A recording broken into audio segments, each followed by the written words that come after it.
Hello guys, welcome back to my YouTube channel dream nursing. आज हम पढ़ेंगे group therapy जो साइकोथेरेपी के अंदर आती है। ठीक है, इंट्रो देखते हैं इसका। सबसे पहले group therapy is a treatment in which carefully select the people who are emotionally ill meet in a group guidance by the trained therapist and help one another effect personality change। मतलब group therapy क्या होती है, जिसमें treatment करते हैं अपन किसी भी चीज़ का। मतलब क्या करते हैं अपन, कोई मेंटल इलनेस हो गई तो उसका ट्रीटमेंट करते हैं, जिसमें अपन क्या करते हैं, जो सिमिलर प्रॉब्लम वाले पर्सन को क्या करते हैं अपन सेलेक्ट करते हैं, जो भी इमोशनली इल है या फिर सिमिलर जिनकी प्रॉब्लम है, जैसे कोई डिप्रेशन हो गया, ठीक है, एंजाइटी हो गया, ईटिंग डिसऑर्डर, फोबिया। तो उनमें क्या करते हैं, इन ऐसे ऐसे मेंटली इल पेशेंट में क्या करते हैं, सिमिलर प्रॉब्लम जैसे 5 या 6 जनों के सिमिलर प्रॉब्लम, तो उनको क्या करते हैं अपन एक साथ उनको सेलेक्ट करके क्या करते हैं, ग्रुप गाइडेंस देते हैं। ठीक है, गाइडेंस देते हैं। तो गाइडेंस कौन देगा, जो ट्रेंड थेरेपिस्ट होगा। ठीक है, या फिर ट्रेंड थेरेपिस्ट देगा, या फिर क्या करेगा, जो एक दूसरे से अगर वो क्या करेंगे, किसी एक, जैसे कोई डिप्रेशन का एक पेशेंट है तो दूसरे डिप्रेशन के पेशेंट को देख के क्या करेगा, अपनी पर्सनालिटी चेंजेस करने की कोशिश करेगा या फिर उसमें इफेक्ट पड़ता है। ठीक है, आया समझ में क्या होता है। इसमें केयरफुली सेलेक्ट करते हैं सिमिलर प्रॉब्लम वाले पीपल को। ठीक है, जो मेंटली इल पीपल है उनको, और ग्रुप गाइडेंस दी जाती है थेरेपिस्ट से, या फिर हेल्प करते हैं एक दूसरे को या वन अनदर को देख के अपनी पर्सनालिटी चेंज करने में। ठीक है, फिर अब देखते हैं इसकी डेफिनेशन। डेफिनेशन क्या होती है, it is a form of psychotherapy in which the group of patient is provide by the psychotherapy by group of psychiatric and therapist as well as the patient interact which each other helping problem solve. क्या होता है definition में, कि group therapy क्या होती है, psychotherapy होती है, एक फॉर्म की होती है साइकोथेरेपी की, जिसमें क्या करते हैं, ग्रुप ऑफ पेशेंट, बहुत सारे यहाँ पेशेंट को क्या करते हैं, जो साइकोथेरेपी प्रोवाइड करते हैं बाय द ग्रुप के अंदर क्या करते हैं, साइकोथेरेपी प्रोवाइड करता है। और साइकोथेरेपी कौन प्रोवाइड करता है, एक तो आता है साइकेट्रिक प्रोवाइड करता है। ठीक है, एक तो साइकेट्रिक प्रोवाइड करता है, और थेरेपिस्ट, एक जो थेरेपी देने वाला होता है वो प्रोवाइड करता है। मतलब ग्रुप थेरेपी कौन प्रोवाइड करता है, साइकेट्रिक और थेरेपिस्ट। ठीक है, तो इसमें क्या करते हैं, इन सब के थेरेपी के साथ साथ में क्या करते हैं, इंटरेक्ट करते हैं। जो एक पर्सन दूसरे पर्सन से इंटरेक्ट करेगा, ठीक है, एक पेशेंट दूसरे पेशेंट से इंटरेक्ट करेगा, क्योंकि साथ में रहते हैं, तो एक पेशेंट दूसरे पेशेंट से इंटरेक्ट करने की कोशिश करेगा, तो वो खुद ही क्या करते हैं, हेल्प करते हैं प्रॉब्लम को सोल्व करने में। तो ये आया समझ में कि क्या होती है, साइकोथेरेपी की फॉर्म होती है ग्रुप थेरेपी, जिसमें क्या करते हैं, इन ग्रुप थेरेपी प्रोवाइड करते हैं, साइकेट्रिक और थेरेपिस्ट मिलकर क्या करते हैं, ग्रुप थेरेपी प्रोवाइड करते हैं पेशेंट को। ठीक है, और पेशेंट एक दूसरे से इंटरेक्ट होता है, अपनी प्रॉब्लम सोल्व करते हैं। ठीक है, फिर नेक्स्ट हम देखेंगे group psychotherapy is group therapy is a form of psychotherapy in which one or more therapist treat small group of client together as a group. मतलब क्या होती है ग्रुप थेरेपी या फिर ग्रुप साइकोथेरेपी, एक ग्रुप थेरेपी होती है जिसमें क्या होता है, साइकोथेरेपी जिसमें क्या वन और मोर, एक या दो, एक से ज़्यादा थेरेपिस्ट मिलके क्या करते हैं, एक पर्टिकुलर स्मॉल ग्रुप होता है, उस पेशेंट को क्या करते हैं, एक साथ मिलके उनको ट्रीट करते हैं। ये होता है ग्रुप साइकोथेरेपी, जिसमें कौन कौन सी ऐसी कंडीशन है, कौन कौन सी ऐसी मेंटल इलनेस है जिसमें अपन ग्रुप थेरेपी दे सकते हैं। तो इंडिकेशन देखेंगे, डिप्रेशन के पेशेंट, अगर कोई बहुत ज़्यादा डिप्रेशन है, उस डिप्रेशन के पेशेंट में क्या कर सकते हैं, हम ग्रुप थेरेपी दे सकते हैं। ठीक है, तो डिप्रेशन के पेशेंट में क्या होता है, एक तरह से कि उनमें जो क्या न्यूरोट्रांसमीटर में अल्ट्रेशन आने लग जाता है। तो ऐसा कौन कौन से जैसे डिप्रेशन में नोरेपिनेफ्रिन या सीरोटोनिन का लेवल डिक्रीज होने लग जाता है, तो उसमें क्या करते हैं, हम क्या करते हैं, एक तरह से ग्रुप थेरेपी क्या करते हैं, प्रोवाइड करते हैं। फिर सेकंड हम देखते हैं ईटिंग डिसऑर्डर, जैसे एनोरेक्सिया नर्वोसा हो गया है, फिर बुलिमिया नर्वोसा हो गया, तो उस पेशेंट या फिर इस पेशेंट में क्या करते हैं, ईटिंग डिसऑर्डर को अपन ट्रीट करने के लिए क्या करते हैं, एक तरह से सभी को ग्रुप थेरेपी प्रोवाइड करते हैं। ठीक है, जो सेलेक्टेड पीपल है। फिर है क्या, जनरलाइज एंजाइटी डिसऑर्डर। मतलब जनरलाइज एंजाइटी डिसऑर्डर क्या होता है, जो डेली लिविंग के जो वर्क होते हैं, जैसे किसी को नहाना है, किसी के सामने बात करनी है, ठीक है, तो या फिर ऐसे वर्क करना, जैसे सब्जी बनानी, रोटी बनानी, तो उसमें भी क्या करता है, उसको एंजाइटी होने लग जाती है। जो डेली लाइफ के जो वर्क होते हैं उनमें भी क्या होने लग जाता है, एंजाइटी होने लग जाती है, उसको हम बोलते हैं जनरलाइज एंजाइटी डिसऑर्डर।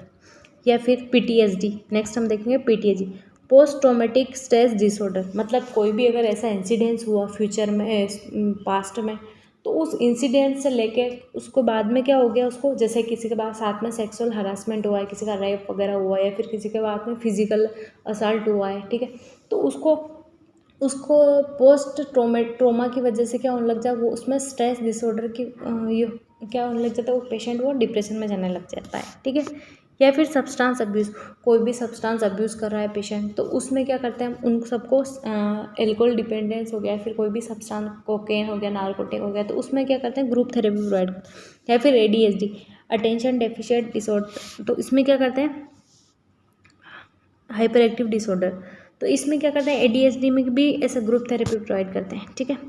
फिर हम कॉन्ट्रा इंडिकेशन, कौन कौन से पेशेंट में हम ग्रुप थेरेपी नहीं देंगे, तो एंटी सोशल पेशेंट, जो क्या करते हैं, जैसे मेनिया का पेशेंट हुआ है, सफरिंग फ्रॉम द साइकेट्रिक और मैनर और डिलीजन।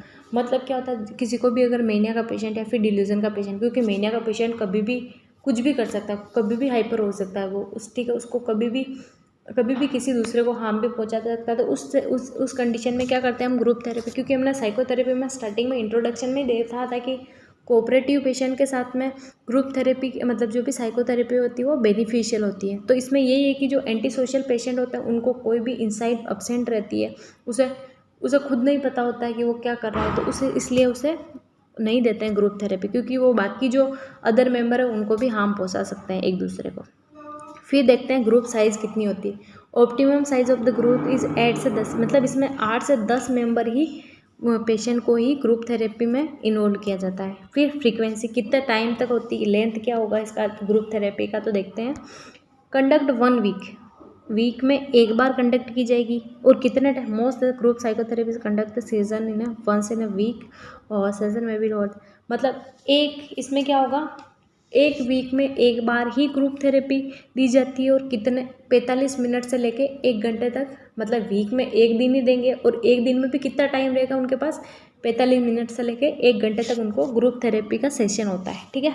फिर अब इसके एडवांटेज देखते हैं इसे, क्योंकि लेस टाइम कंडीशन, एक तो क्या होता है सबको साथ में देंगे तो ज़्यादा लोगों को दे पाएंगे, और बहुत कम टाइम कंज्यूमिंग होगा बहुत, और ज़्यादा इसमें पैसा भी इतना नहीं लगता है। फिर आता है इसमें कि इसमें डिसएडवांटेज क्या होगा, कॉन्फिडेंसली और privacy of the patient is not as be maintain, मतलब किसी भी पेशेंट की प्राइवेसी और कॉन्फिडेंसली को मेंटेन नहीं किया जाता है, क्योंकि सबके सामने दी जाती है ग्रुप थेरेपी, तो फिर उसकी प्राइवेसी मेंटेन भी नहीं होती है, ठीक है। अब देखते हैं इसमें फेजेस, ग्रुप थेरेपी को किन किन फेज में देते हैं। तो फर्स्ट देखते हैं प्री ओरिएंटेशन फेज, इन टेक्स 4 फेज होती है, pre orientation, working and termination phase. आया समझ में। अब इसको 1 by 1 पढ़ते हैं। Take the place prior the meeting of which with the client, first gather the data about the illness and his or condition in present situation, physical setup, time, place, group member, goal and therapies। मतलब इसको मैं short view में समझा देती हूँ। मतलब कोई भी सेशन, जैसे अब अपन पेशेंट से, जैसे अपन फर्स्ट बार डॉक्टर से मिलने जाते हैं, फिर पेशेंट से मिलते हैं, तो मिलने से पहले अपन क्या करते हैं, उसके जैसे उस पेशेंट के बारे में कि जैसे कोई पेशेंट आ गया तो वो किस कारण से आया है, उसके प्रेजेंट सिचुएशन क्या है, उससे क्या डाटा गैदर करना है। फर्स्ट जो अपन डाटा गैदर करते हैं कि कौन सा पेशेंट, जैसे कोई पेशेंट से पहले अपॉइंटमेंट नहीं लेते हैं कि हम अपॉइंटमेंट लेते हैं कि हम इस पेशेंट से मिलेंगे, तो वही है कि आप मिले नहीं हो, उससे पहले जो आपका डाटा गैदर करता है वो, ठीक है, और उसकी कंडीशन क्या है उसके बारे में उसे थोड़ा बहुत नॉलेज होता है, और उसमें उसका फिजिक, किस जगह आप उस पेशेंट से मिलोगे, ठीक है, किस प्लेस पे मिलोगे, ठीक है, और क्या किस टाइम पे मिलोगे, और कितने आपका ग्रुप मेंबर होगा, और मिलने का क्या रीज़न है उस चीज़ के बारे में, कि भाई उसे बोलते हैं हम प्री ओरिएंटेशन फेज। मतलब before the take place the meeting with the client और फर्स्ट थेरेपिस्ट, मतलब मिलने से पहले क्या, और क्या उसकी कंडीशन है उसके बारे में वो क्या करता है, डाटा गैदर करता है डॉक्टर, और उसका फिजिकल सेटअप, टाइम क्या रहेगा, प्लेस क्या रहेगा, ये सब डिसाइड की जाती है प्री ओरिएंटेशन फेज में। आया समझ में। फिर आता है सेकंड, आता है ओरिएंटेशन फेज। ओरिएंटेशन फेज क्या होता है, फर्स्ट टाइम जो थेरेपिस्ट और patient are meet and goal are the set, the nurse should know about the patient, establish trust, share information with the client, texts include includes the establish repo developing. मतलब क्या होता है, जो first time जो therapist और patient मिलते हैं और उनके क्या गोल है उस मिलने के, वो गोल सेट करते हैं। और इसमें नर्स क्या करती है, स्टार्ट करती है जो पेशेंट के साथ में जो नर्स पेशेंट रिलेशनशिप होता है वो, और वो क्या नर्स क्या करती है, जो रेपो स्टैब्लिश करने की वो और ट्रस्ट डेवलप करने की वो कोशिश करती है। तो इसमें क्या करता है, ठीक है, उसमें पेशेंट को इन्फॉर्म किया जाता है कि उसे रेपो स्टैब्लिश करते हैं। ठीक है, आया समझ में। थर्ड आता है वर्किंग फेज।